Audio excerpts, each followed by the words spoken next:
You see, there comes a moment when the one who has spent their life trying to bend your will, who has fed on your uncertainty and shaped the air you breathe, suddenly pauses. They look at you and they sense something that was not there before. It is not merely defiance, nor is it the loud anger of rebellion. No, it is a subtle, almost invisible shift in your being. You have become dangerous to their art, and they know it. Dangerous, not in the way of violence or threat, but dangerous because you have withdrawn from the shared dream that gave them their power over you. And when a narcissist senses this danger, when they realize you have touched something in yourself they cannot access, they do not attack directly. They change their tactics, weaving a more subtle snare, for it is in subtlety that manipulation finds its most resilient form. In my work, I have often observed that power over another does not rest in physical force, or even in overt control. It rests in the unconscious collusion between the manipulator and the manipulated. The one who manipulates thrives on the unexamined shadows in the other. As long as you are blind to the parts of yourself, you have banished the parts you cannot admit to. The manipulator can move through those hidden corridors and touch the levers you did not know existed. But when you begin to see those corridors, when you begin to light them with the torch of awareness, the levers are revealed, and suddenly their fingers have nothing to grasp. Yet, this is also the moment of greatest danger, not for you, but for them, for they have invested deeply in the architecture of your unconscious dependence. They have woven their own archetypal role into the fabric of your life. The savior, the judge, the teacher, the critic. And now, as you awaken, that archetype begins to dissolve. But what you must understand is that archetypes, once challenged, do not simply vanish.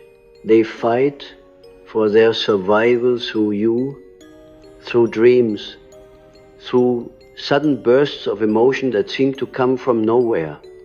And so, the narcissist, sensing the crumbling of their place in your psychic theater, will employ one last desperate trick. They will attempt to rewrite the story before it escapes their control.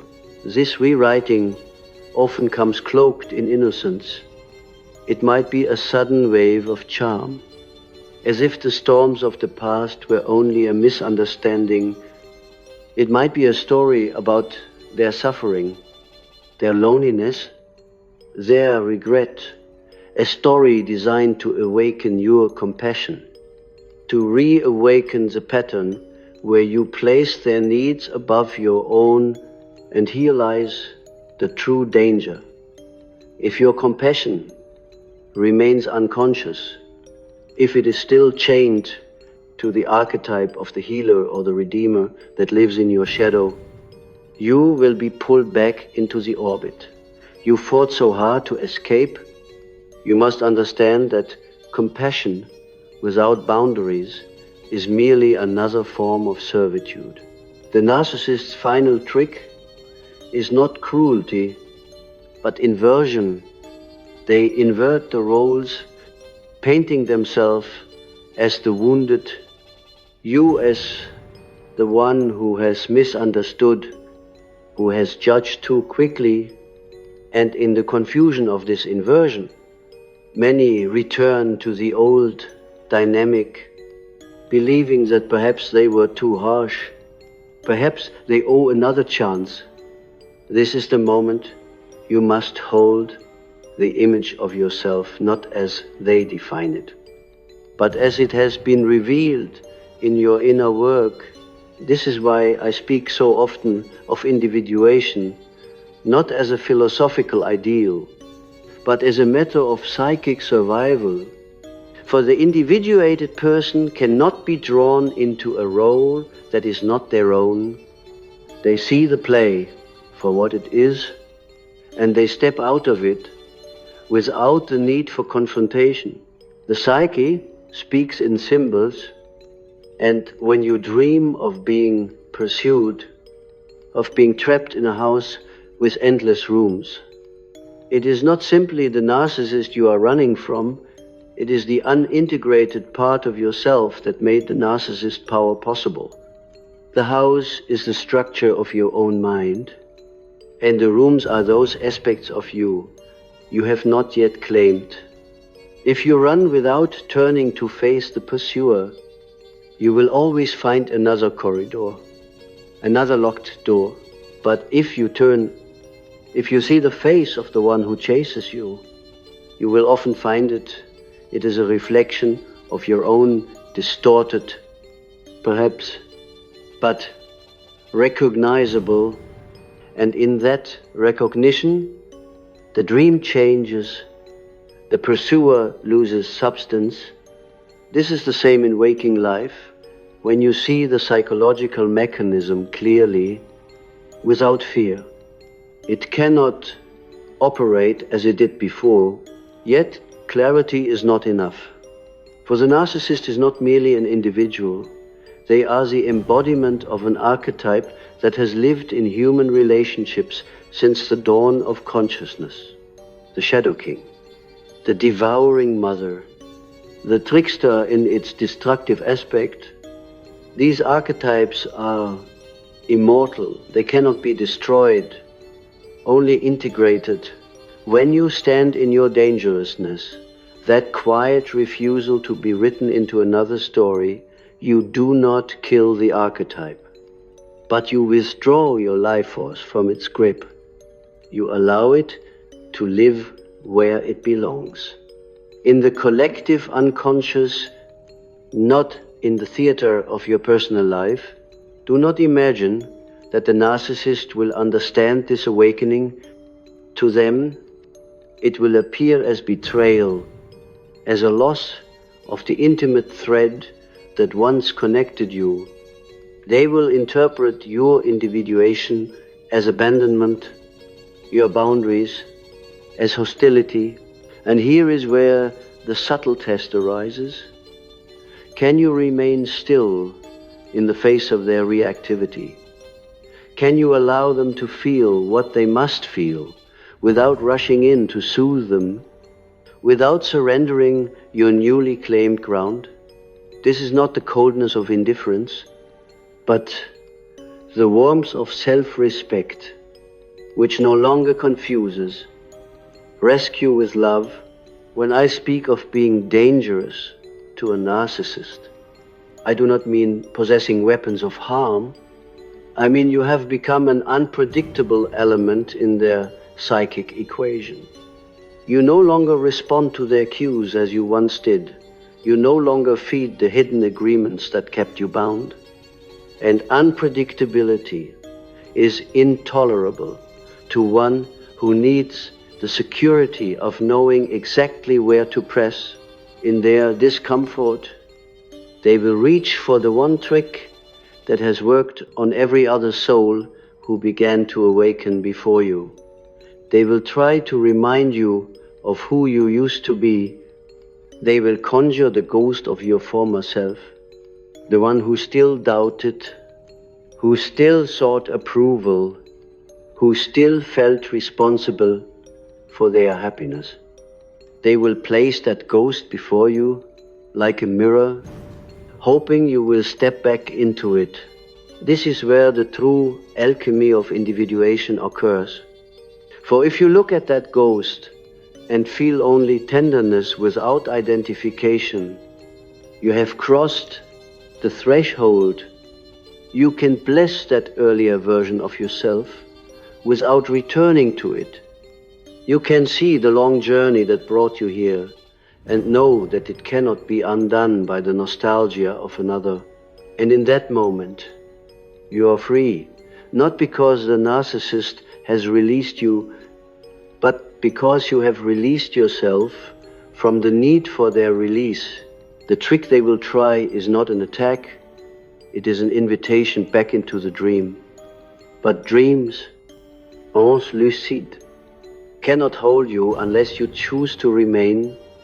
So the work is not to fight the narcissist, but to stay awake, to keep the dream lucid, to refuse the roles offered to you, no matter how flattering or guilt-laden they may be. The psyche will test you with echoes of the old feelings, the old longings. This is not regression. It is the final stage of integration, where the shadow comes to you, not as an enemy, but as a messenger, asking, will you still choose yourself? And if you can answer yes, not with words, but with the quiet alignment of your life, then you will know the danger you pose is not to them alone, it is to the whole machinery of unconscious manipulation that has enslaved humanity for centuries. For every time one soul refuses to play the old game, the collective field shifts, and in that shift, something ancient loosens its grip. And yet, my friend, I must tell you something that perhaps you do not wish to hear. The moment after liberation is often more perilous than the prison itself. For when you were bound, your mind was focused on escape, on clarity, on breaking the chains. But once you stand outside, in the cool air of freedom, the old chains can begin to look strangely familiar, even comforting. You may find yourself wandering in the night, not to find them, but to feel the outline they left in your skin. That is when the narcissist's last trick finds its sharpest edge.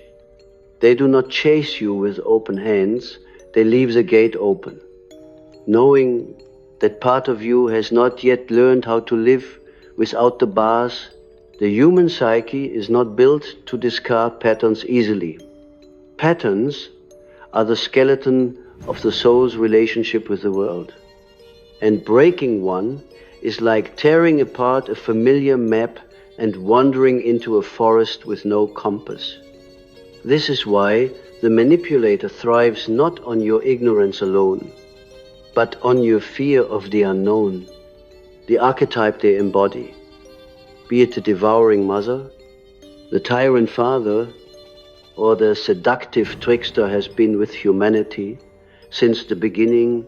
It does not vanish simply because you will it away.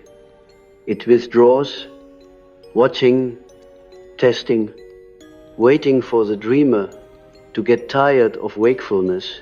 This is where the dream symbolism returns, as it always does in the language of the unconscious. If you dream now, you may see yourself walking through a marketplace where familiar faces call to you from stalls filled with old memories. They offer you the comfort of recognition, the reassurance of the known, and you must decide whether to take what they offer or to walk past without hatred, without longing. That is the silent rite of passage in individuation. To bless the familiar without binding yourself to it.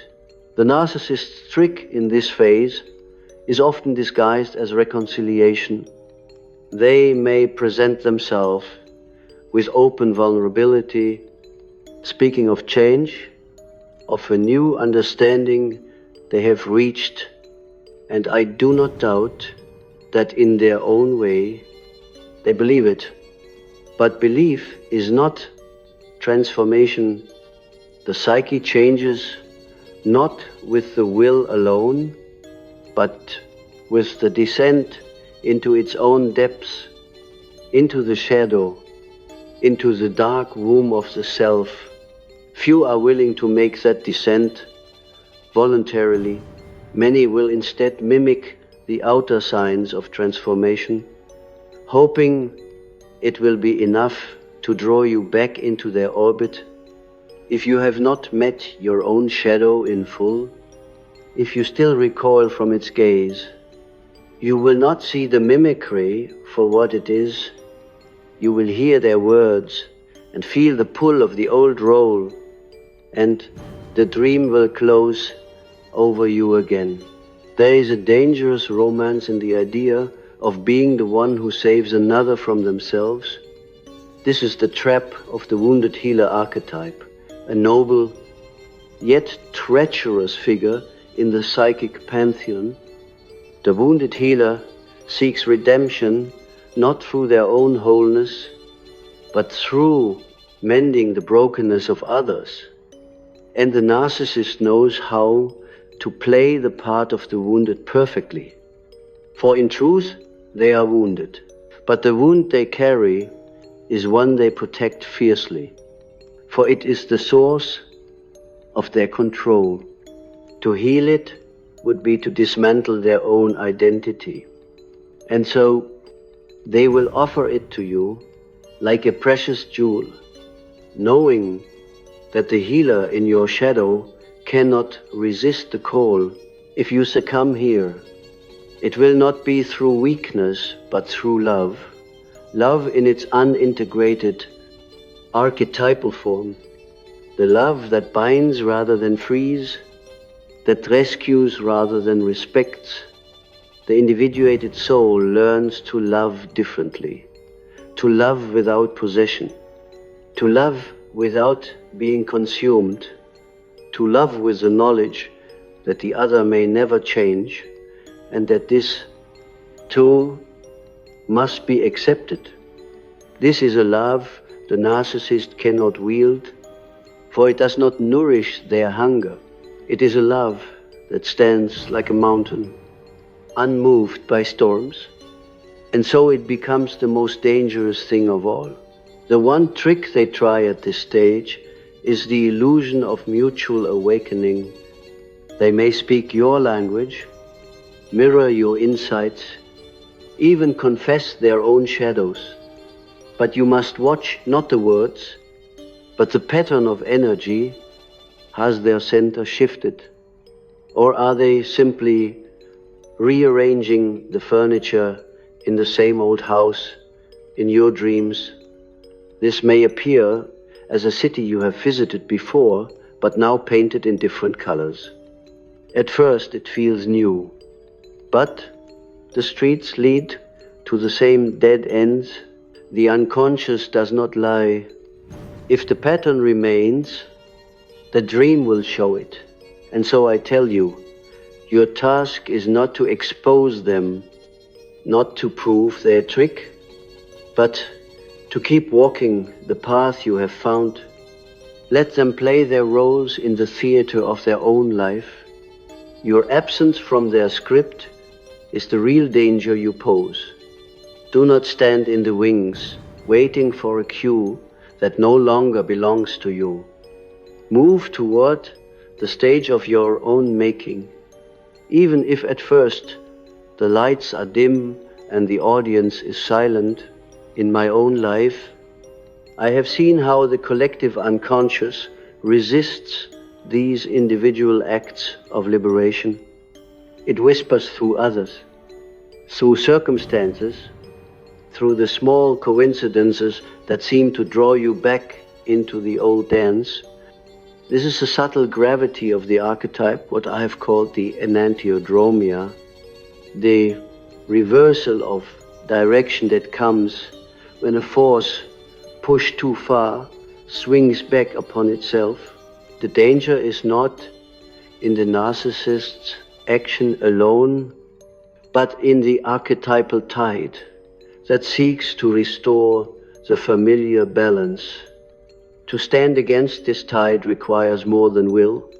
It requires a deep anchor in the self, the center beyond ego, beyond persona, beyond the shifting masks of the world.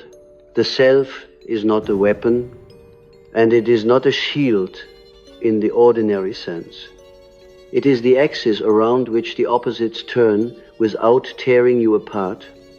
When you stand in the self, the narcissist trick cannot work, not because you have outsmarted them, but because the part of you that once required their validation has dissolved. You no longer seek to be seen in their eyes, for you have seen yourself in the mirror of the soul, and the image there is enough. This is what makes you dangerous, not to them as a person, but to the system of unconscious bondage they represent. You have withdrawn the one resource. They cannot live without your psychic participation. They may find another to replace you, for the pattern demands fuel, but in the field between you, the cord is cut, and as you move further into your own life, you will find that their image fades, not with bitterness, but with a quiet erosion of irrelevance. But before that fading completes, the psyche will test you. It may send you a dream in which they appear as a child, lost and calling your name. You will feel the old ache, the urge to run towards them. This is the final gate. If you can walk toward the child, not to rescue them, but to acknowledge them, and then turn back toward your own path, you have passed through. The gate will close, and you will know that you have not abandoned them. You have simply refused to abandon yourself. And so, when the gate closes behind you, you will hear a silence that at first feels unnatural. This is the silence that comes when a role is retired from the stage of your life. You will notice that the space the narcissist once occupied is not instantly filled by joy or by some great triumph, but by emptiness. This emptiness is not a flaw in the process. It is the very proof of it. For what you have done is not simply removed a person.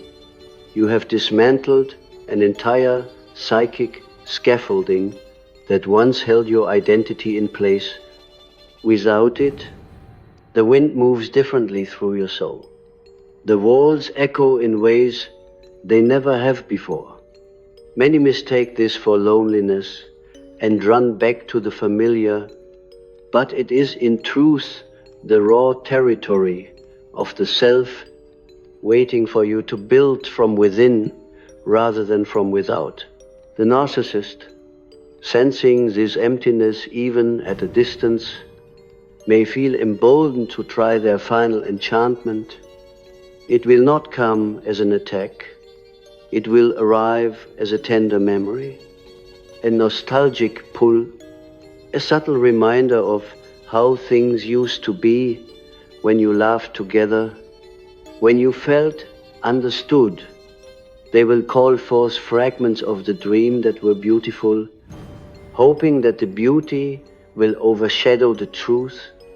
And you must understand, these fragments are not lies, they are pieces of reality.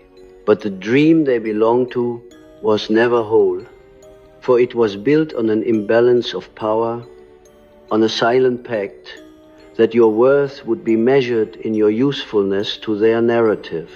It is here that the work of individuation demands your deepest discernment.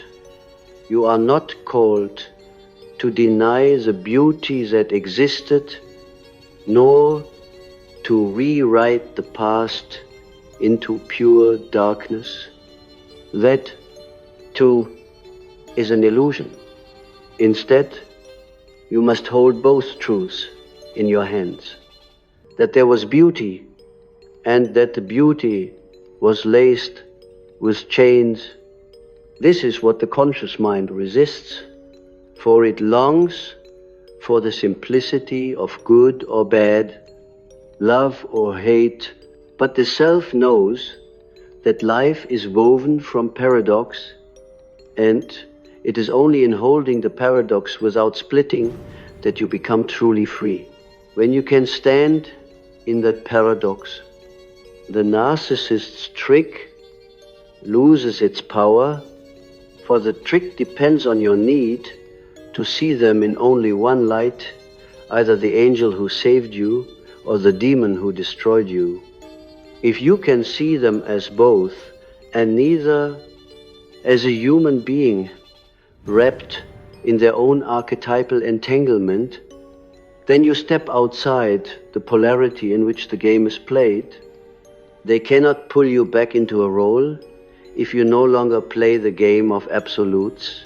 You may find that your dreams shift in this phase, no longer pursued or trapped.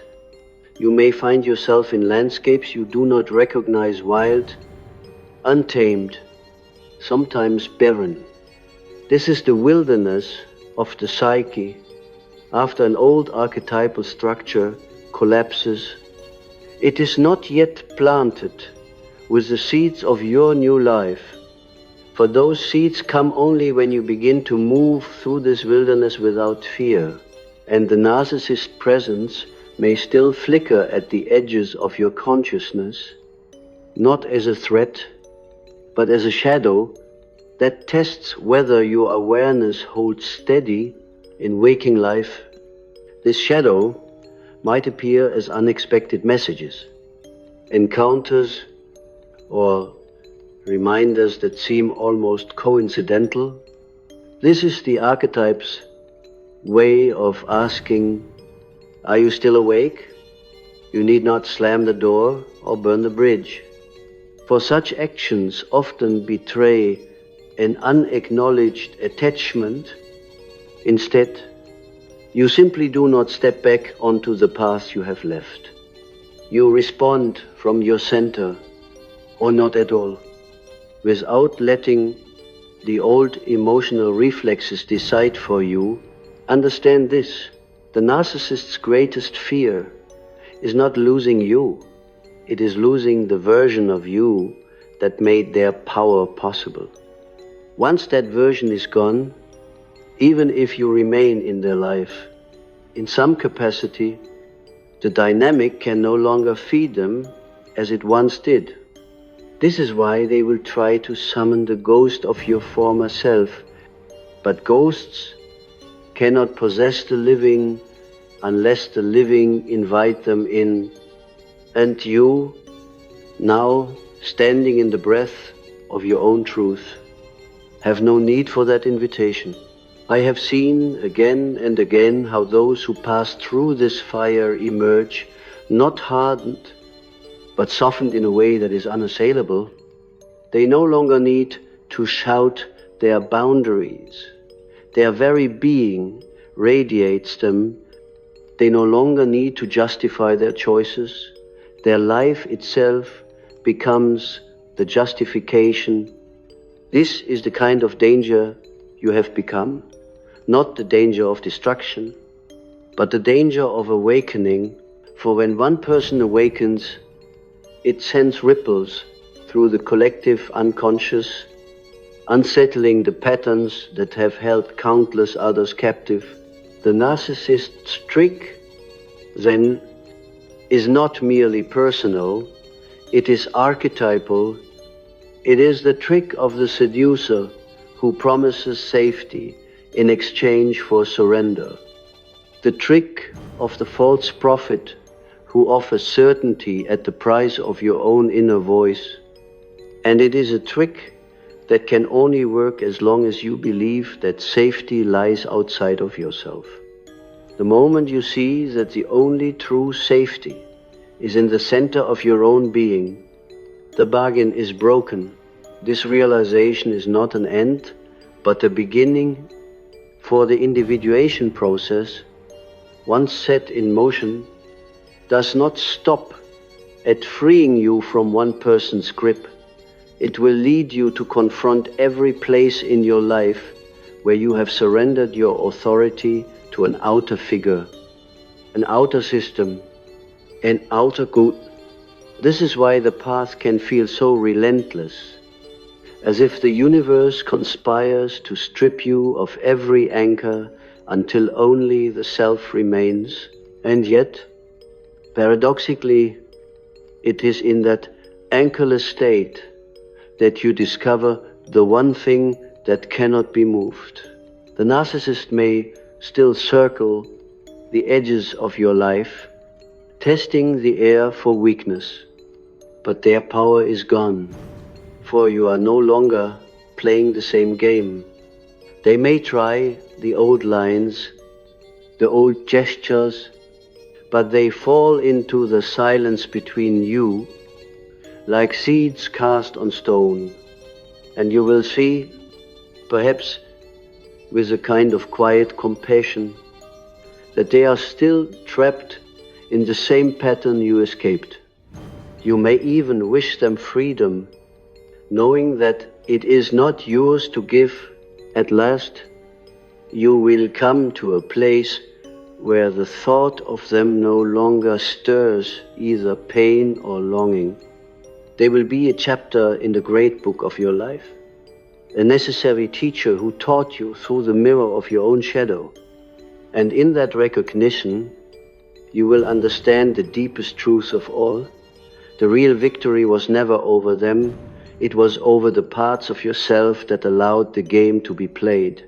And so, as you walk further from that chapter, you begin to notice how the world itself shifts in tone.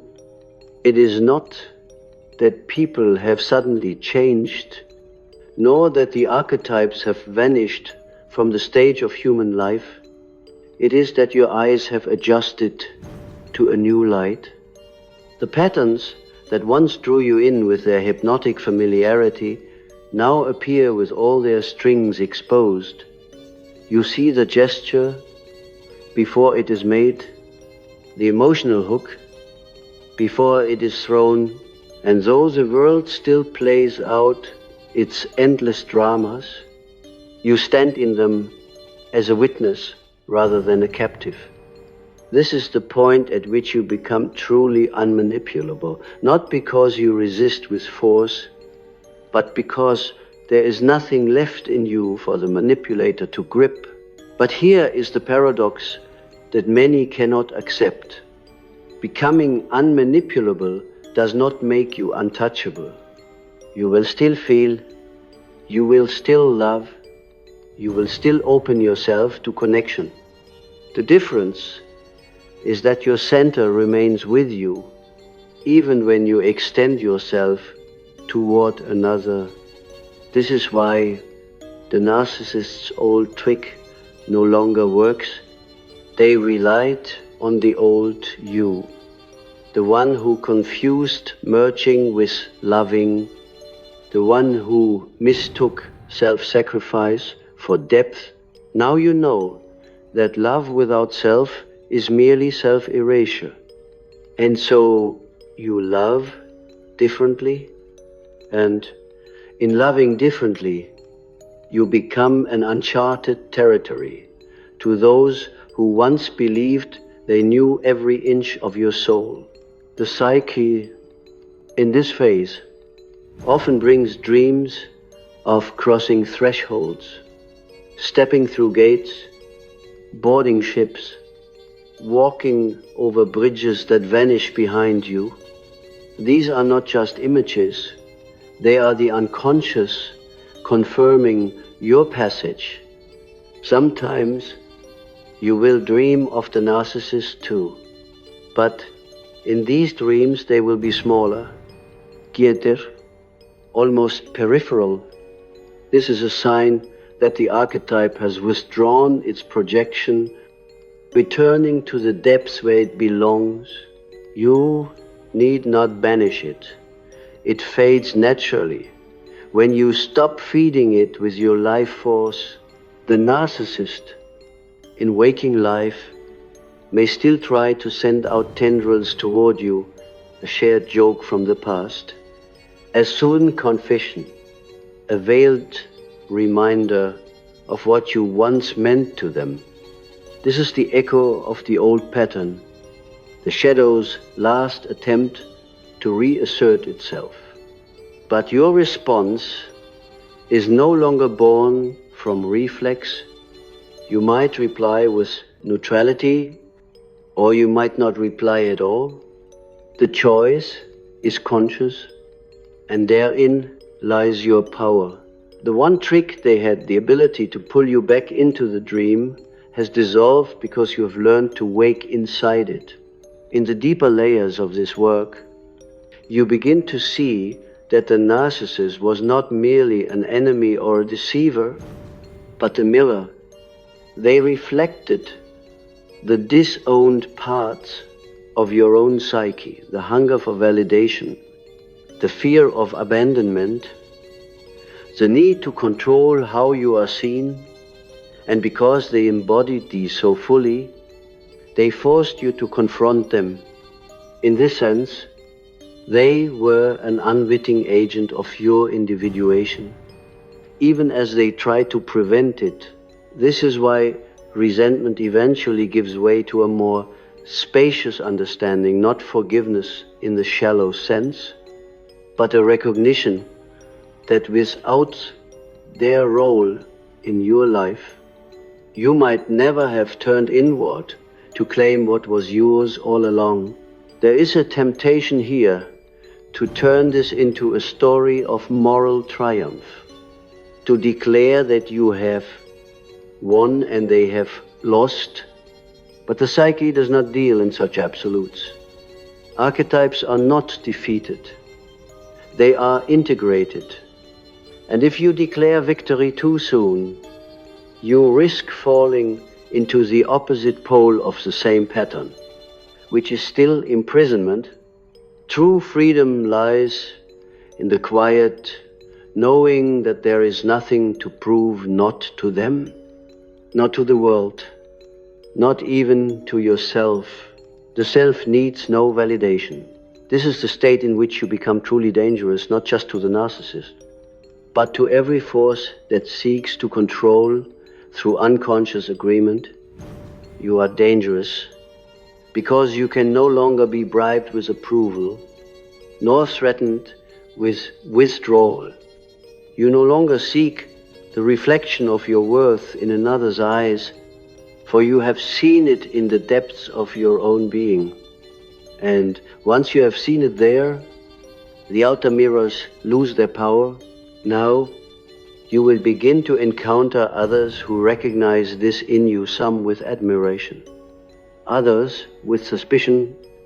Those who live in fear of their own shadow will sense in you a reminder of what they avoid, and they may react as the narcissist once did, though perhaps in subtler ways.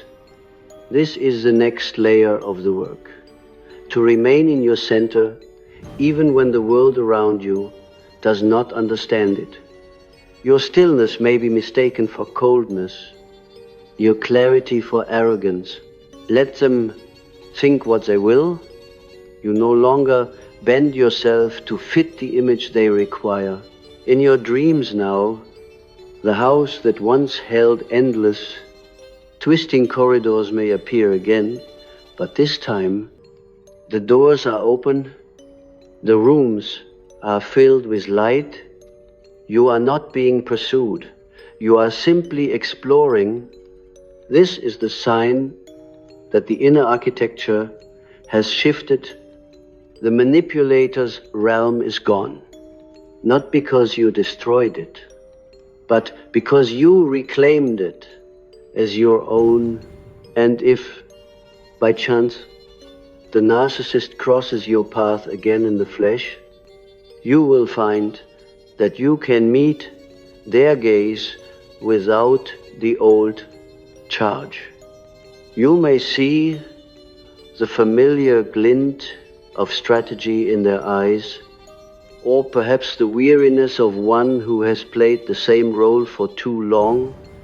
You may even feel a flicker of compassion Not the dangerous compassion of the healer's shadow, but the clean compassion that expects nothing in return, you will not step back into the dream, for you have no desire to be written into that script again. And without that desire, their trick is useless. This is the final truth that I wish you to carry. The danger you pose is not to any one person, but to the entire unconscious order that depends on people never questioning the roles they have been given.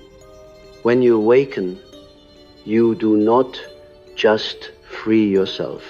You shift the field for everyone you touch. And though you may never see the ripples you create, they move through the collective unconscious, weakening the hold of the archetypes that thrive on unconscious submission. In this way, the narcissist who once sought to keep you small becomes, through the alchemy of your awakening, a catalyst for something far greater. They did not intend it, they may never understand it. But the self works in ways beyond intention, and so you walk on, not as the wounded one, not as the avenger, but as the one who has remembered the truth. You were never here to be controlled, only to become whole. And so we arrive at the final turning, where the path that once wound through shadow and fire now opens into a wider horizon. This is the place beyond the polarity of victim and perpetrator, beyond the compulsion to define yourself by what you have survived. The narcissist presence in your life becomes less like a wound and more like an inscription on an ancient stone, something that belongs to the history of your becoming but no longer governs your days. You can touch it without being drawn into the old spell. You can read the words without feeling them dictate your destiny. It is here that the trick they once relied upon, the sleight of hand that swapped your truth for their narrative, ceases to exist, because there is no longer a receptive surface in you for the illusion to land upon. This moment is not loud. It does not announce itself with fanfare or the triumphant collapse of your enemies. It arrives quietly, often in the middle of an ordinary day. Perhaps you are standing in line at the market, or watching sunlight move across the wall, when it dawns on you. You have not thought of them in months. The absence is not forced, not the product of discipline or vigilance. It is simply the natural result of having turned fully toward your own life. That is the true danger. You pose your absence from their psychic economy. You no longer supply the energy that sustained the pattern, and without that, the entire structure crumbles in your shared field. No matter how it persists elsewhere, the archetype, of course, remains in the collective unconscious, waiting for its next host, its next stage upon which to play. But for you, it has been integrated, reclaimed, placed in its proper place in the architecture of the soul. You know now that the manipulator and the manipulated are not fixed identities, but shifting roles within the larger theater of human interaction. This knowledge does not make you cynical, it makes you clear. You can see when the energies are rising in another, when the old seduction of control begins to weave its spell, and you can choose consciously, without drama, whether to engage or to walk away. In dreams, at this stage, you may find yourself no longer as a lone figure beset by trials, but as part of a community, a gathering of figures from many different times and places. These may be ancestors, guides, or aspects of your own psyche now personified. This is the psyche's way of telling you that you have rejoined the greater life, that you are no longer locked in the closed loop of the narcissistic dynamic, where once you dreamt of locked rooms and endless chases, now you dream of open skies and wide rivers. The territory has changed because you have changed. The narcissist's final attempt, the one trick they keep in reserve, is to reappear at the threshold moments of your life. A major change, a loss, and a triumph. These are the times they may reach out, knowing that transitions can stir the sediment at the bottom of the psyche.